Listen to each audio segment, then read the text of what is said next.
Naghain ang kampo ni Cassandra Leong ng petition for certiorari at humingi ng temporary restraining order sa Korte Suprema laban sa mga komite sa Senado at Kamara.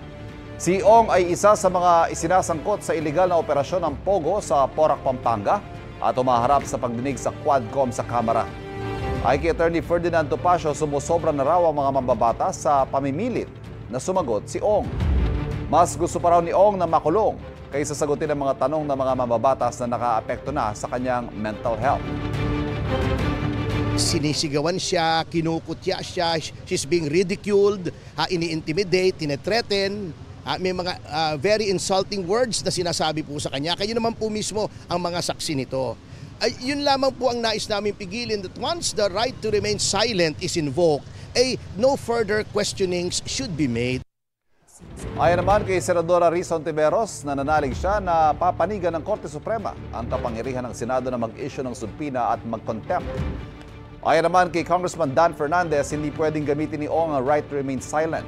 Pwede naman daw niyang i-invoke ang right against self-incrimination, depende sa tanong. Babala ni Topacio kay Fernandez, hindi siya dapat nagkokomento tungkol sa merit ng petisyon. Kung magpapatuloy si Fernandez, mapipilitan daw si Topacio na maghain ng motion para ipasight in contempt siya ng korte. Wala pang pahayag si Fernandez kaugnay nito. Kapuso, para laging una ka sa mga balita, bisitahin at mag-subscribe sa GMA Integrated News sa YouTube. Sa mga kapuso abroad, samahan niyo kami sa GMA Pinoy TV at sa www.gmanews.tv.